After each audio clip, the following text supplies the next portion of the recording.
50 Cent claiming to include Jay-Z in his new Netflix documentary series. He just made fun of Diddy and Jay-Z. Exclusive information concerning Jay-Z and Diddy's relationship is revealed in Diddy DOS, a documentary series that will premiere in early 2025. It has been reported that Diddy and Jay-Z are attempting to stop their relationship by requesting cease and desist orders. Speaking of, in particular, Netflix docuseries that you've been working on, Diddy Do It. Right. You've been saying for years that you feel you knew Diddy's character. Right. Yet you said you weren't a part of that lifestyle, you weren't going to the parties. So what makes you so absolutely sure that these kinds of allegations that we've seen against him are true? Well, I'm surprised by the allegations, as surprised as everyone else is. Like, I didn't make the allegations, I didn't tell people to say these things. It comes out, I see it in the news like everyone else, but I did feel uncomfortable with the way you represent the idea of going to these projects. To come party with me. Yeah. And then that swayed me away from it, just that alone. So you didn't realize the... As much stuff was coming, like when I seen today, it was allegations of 3 men that said he drugged them, and it's a long time, to be honest with you. Like, when people don't remember being violated for 20 years, it makes me feel a little hard. What are your thoughts on the allegations against Jay-Z? That was interesting. When I was saying things not knowing exactly what I was saying, but I was going with, like, where's Jay at? He's mad quiet. Like while the Puffy thing was going on. But it's obvious now that his team was being made aware that he was in those allegations also. You know, so I hope it works out, because with his family, the things that go on internally is that those accusations. The 50 Cent's documentary series was announced in December 2023, and insiders say that production is almost finished.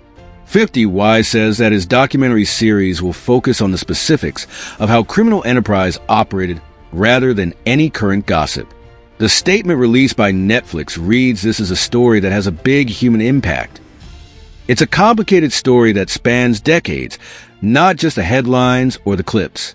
To this day, we're still committed to giving the voiceless a voice and presenting real, complex viewpoints. And you don't throw out allegations, but like, you kind of poke fun at them. You just ask questions. You're not worried that it comes back your way? Like, people dig up your past and try to pull stuff up? I don't have that shit in my past. Everybody got a little bit. Look, like, not that it's real enough. I took a pill, but it was for me to perform better. For her to remember, buddy. I didn't fucking give her a drink so she forget what the fuck happened. What the fuck is going on here, bro? Yes, I took the drink. I gave me the fucking drug to perform. So she could remember and possibly love me for that. Did it work? What the fuck? Yo, bro, look, I'm doing pretty good. Like, I'm pretty good. You know what I mean? Like, but I'm just saying, this is the opposite of normal shit that we're talking about, bro. That is why. Well, I don't know why it's so hard for people so just for to people to feel like shit is you weird. would have something, or you would have reserved energy because you feel like you was doing it too, then this is people that are looking on separation between their hardships or their the things that they got going on that would be issues, and what a celebrity's issues would be. Wait, what is that? They think all celebrities are doing the same thing. Yeah. Right, and when you see, if I wasn't saying anything, guess what? You could safely say that a person on the outskirts that is not involved in hip-hop culture could think that everybody in hip-hop culture is with that shit. When this documentary series airs, more people will be exposed than just Diddy and Jay-Z. Beyonce and Jay-Z are coming out strongly against any allegations that come his way because they saw how Diddy lost hundreds of millions of dollars as a result of the lawsuits filed against him, and they are afraid that they could be the next target. Beyonce used Jay-Z's assistance to turn her music career into a billion-dollar business. And if Jay-Z goes down, Beyonce's brand goes down with him. Look, when Jay signed his contract, the big one was with Beyonce. When he signed that contract, the marriage contract, he got trophies. Now those fucking trophies, those fucking trophies came rolling in, buddy. He started getting Grammys left and right, man. I mean, look, listen, if you look at his career, You're gonna let him say that? Jay was getting Grammys. he had one. one. Exactly. He had And one. he ain't show up. Yo, he has like 20 now. Oh, Lord. He had like 18 since he's been down. Look, he had one, bro. Hard knock life. You're not wrong. He was At one. the same time, After that, he got them shits. He's like drinking. His pictures with him like fucking things to cup. Wait a minute. So you're saying the success is derived from the marriage? I've absolutely been treated differently. The accolades. Because he's no longer viewed as what, like a street or gangster rapper. Now he's viewed as a businessman, entrepreneur, family man. And the biggest ones because of the position Beyonce's. Jay-Z's career, you can look at that and say the association to Beyonce is when he started to receive the 16, 17 Grammys since he's been with Beyonce. Right? And you go prior to that, one. Right. You see what I'm saying? So that came in association, like you see their kids even have Grammys. Like they don't sing yet. They don't sing. Right. They don't rap yet.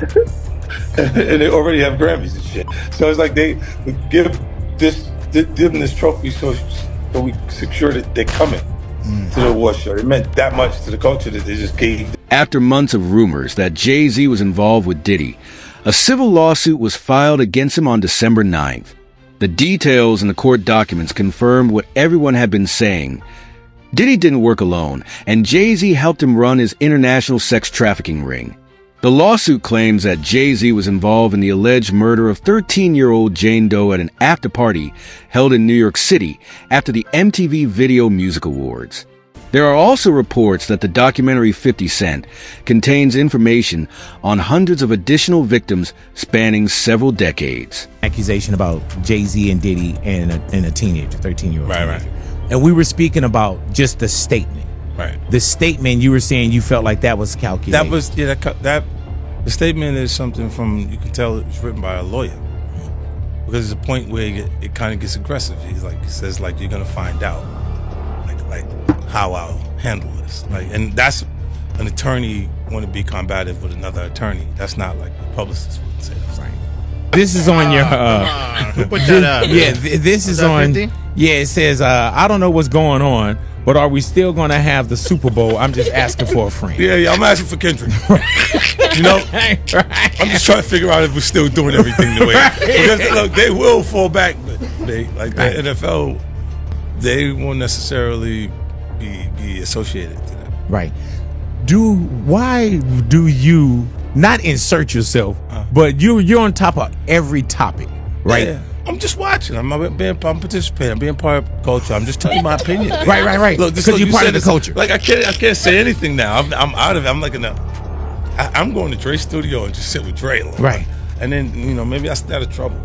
Following the filing of the complaint, Jay-Z sued the victim as well as the opposing attorney in an attempt to have the trial dismissed. According to Jay-Z, he is being blackmailed and the accusations against him are untrue. Thankfully, Court Annalisa TZ denied his plea and said that JS's case would proceed to trial. The court even stated that Jay-Z's attempt to undermine the case is pointless and a waste of time. Federal judge has ruled the woman alleging she was raped by Jay-Z and Sean Diddy Combs can remain anonymous. The woman says both men raped her at a party when she was 13 years old. Jay-Z's legal team had fought to get the case dismissed, arguing his accuser should have to reveal her name, but the judge disagreed. ABC's Morgan Norwood has the latest. A legal victory for the woman who is suing Jay-Z for allegedly raping her when she was 13. A federal judge ruling the woman can proceed with the case while remaining anonymous, at least for now. But the judge also chastising the lawyers representing Jay-Z, accusing them of trying to fast-track the judicial process by repeatedly filing motions to reveal the identity of the Jane Doe to have the case dismissed. The judge writing in a 5-page brief that the Carter's lawyers' relentless filing of combative motions containing inflammatory language and ad hominem attacks is inappropriate, a waste of judicial resources, and a tactic unlikely to benefit his client. The court will not fast-track the judicial process merely because the counsel demands it.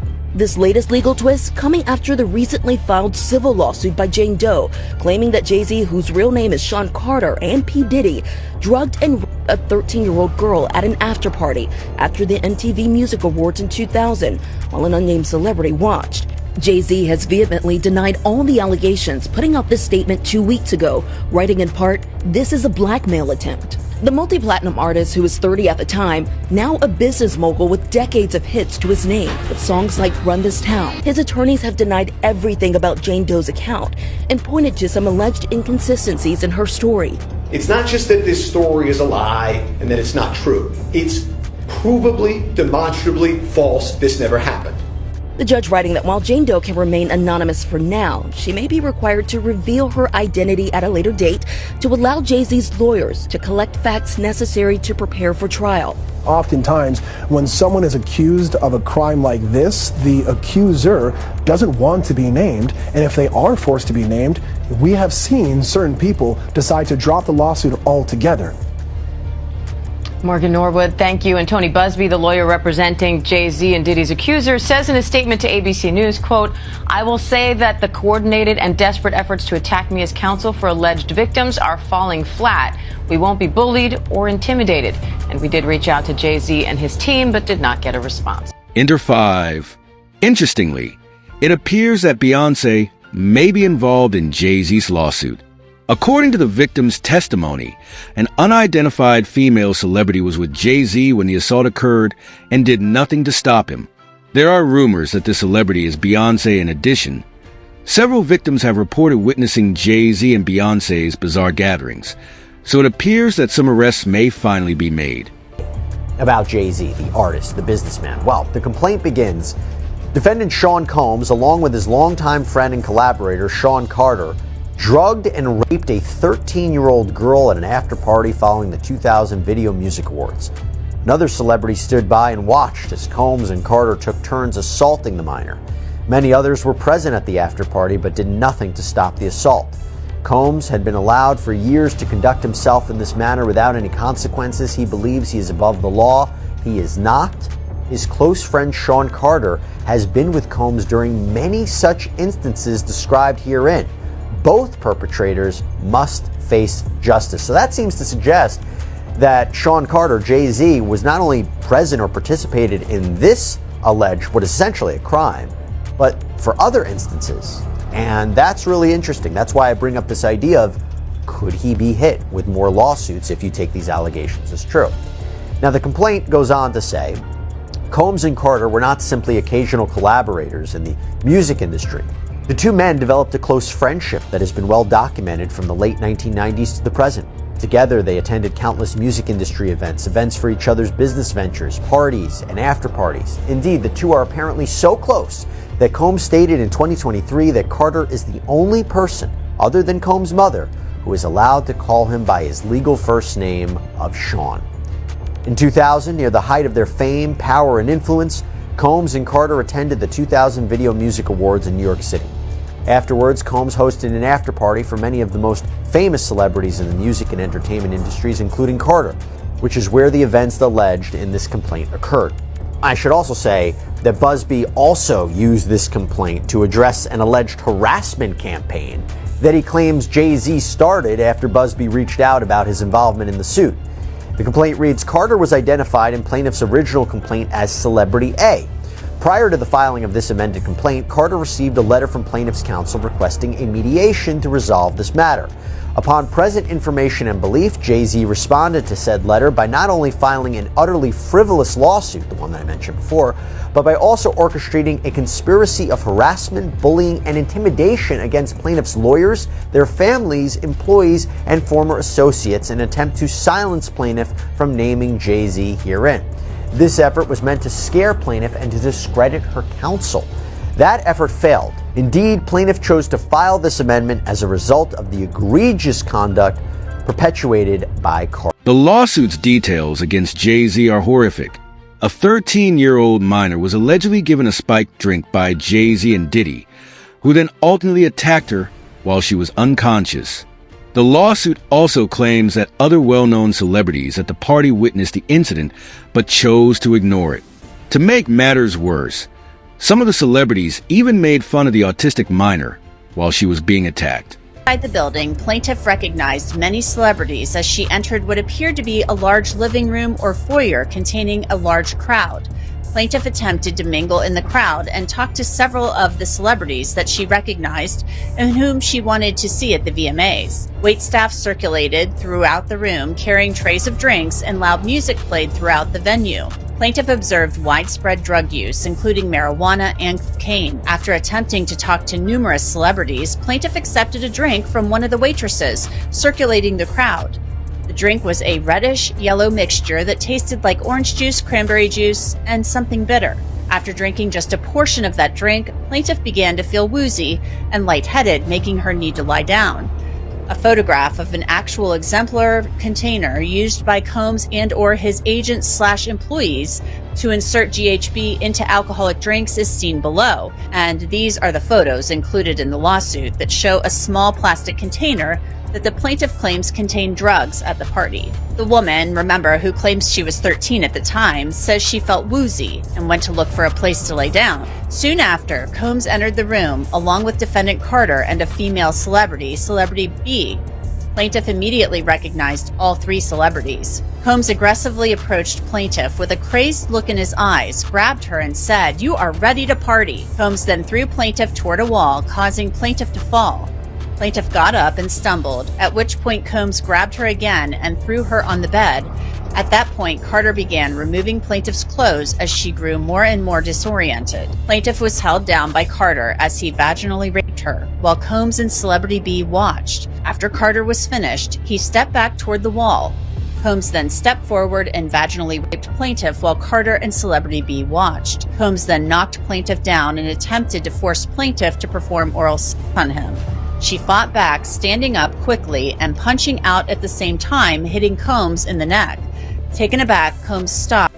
It's important to keep in mind that just a year prior to the alleged assault, both Diddy and Jay-Z were implicated in stabbings and shootings where they were caught red-handed.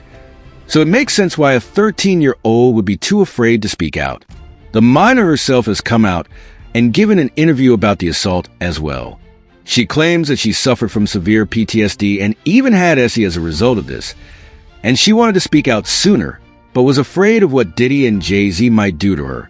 You should always advocate for yourself and be a voice for yourself. You should never let what somebody else did ruin or run your life. A 38-year-old mother from Alabama who has filed a lawsuit accusing Sean Diddy Combs and Jay-Z of raping her when she was 13 years old is speaking out to NBC News for the first time.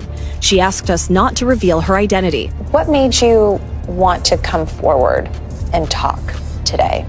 Because I think that I've been quiet long enough about what I've been through, and it's been hard enough to be quiet. But it's a chapter of my life that I'd like to close. You weren't scared to be all alone? No, with having autism is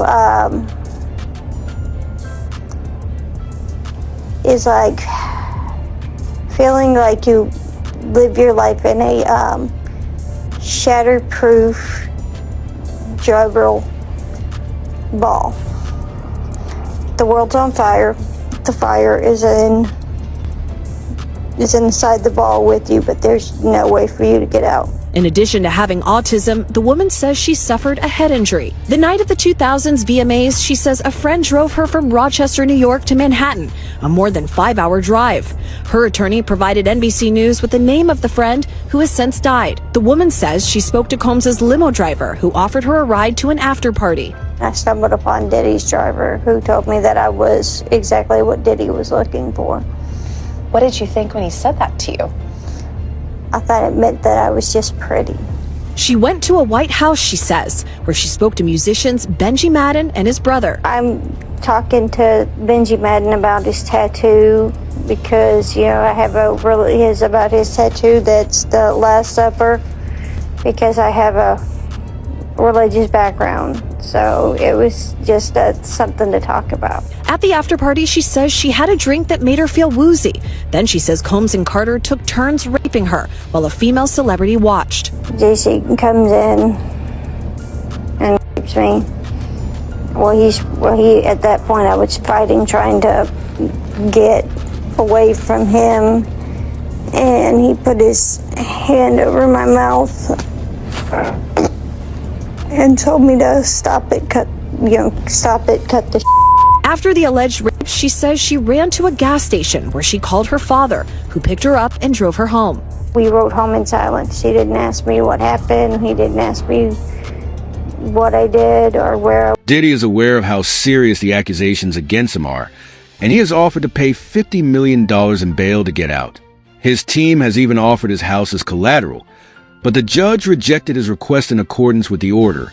Diddy has demonstrated that he poses a threat to both victims and witnesses, making him too dangerous to be allowed outside. The proposed bail package. A $50 million bond, co-signed by him, his mom, and his sister, the mother of his oldest daughter, and his 3 adult sons. It's going to be secured by the equity in his property in Miami, Florida.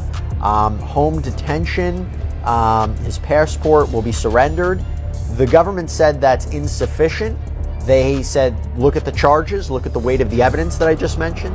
They said they have allegations that he and his associates were trying to tamper with witness testimony last year so that they wouldn't cooperate with the government. What do you take away about who has the stronger argument in terms of bail?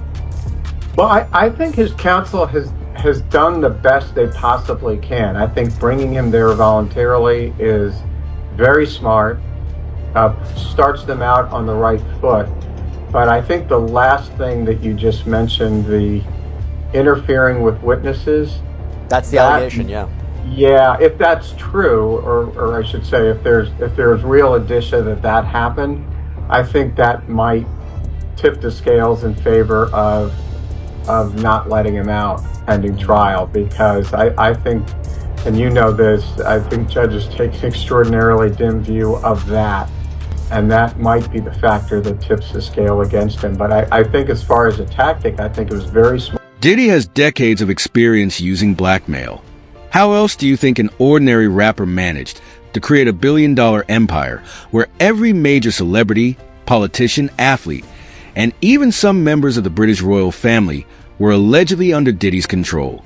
Gone Deal has stated on numerous occasions that Diddy was secretly recording everyone who attended his parties from the beginning, and then using those tapes as leverage. Nobody came out defending Diddy. All these celebrity friends he have, and nobody came out. They brand. It's all about the money. They saw what he did to Cassie. With the kicking, the punching. They saw what they did to Cassie. They know that nobody in America liked that. So now, these people are represented by a brand. Whether it's something about the music, clothing, movies. They're not gonna come out and speak on nothing that has anything to do with them, and they praying that they not on the tape doing crazy stuff, being oiled up in the whole 9 yards. They praying. So until the feds say, hey, yo, listen here. We got you on, hey buddy, we got you on this tape, and girl looked like she was pretty young. We're not gonna show it, but we need you to come and testify against Brother Love, P. Diddy, Puff Daddy, you know, Sean Combs. That's when they're gonna start talking, and they're not gonna be talking in his favor. When the feds come to them and show them what they got on tape, because if he had 250 tapes all over, 250 cameras all over the house, somebody got caught stealing a cookie out the cookie jar. It could be your favorite pastor. It could be your favorite politician. But they didn't think they was being watched, and Brother Love was watching. Yeah, I mean, TD Jakes, he haven't even came out and said anything. And him and Diddy was real cool. Amen. Amen. Yeah, man. And I know the people in the congregation over there is shaking in their boots because this man then led them probably, allegedly led them to damnation because those people's hearts are gonna be broken if that man is seen on those tapes doing anything. Because people always put their faith in the pastor instead of putting their faith in God. And what they need to do is understand that he's just a man. And he has a history. It's not looking too good for him. So you feel like celebs are worried that they might be on tape? Oh, they know. That's why they ain't speaking up or saying nothing. Yeah, I was at a Diddy party, but I know I ain't do nothing. When you don't know somebody's taping you, when you don't know that somebody is videoing you in some kind of form or fashion, you got that alcohol, you got the drugs in you, they're a little loose, bruh.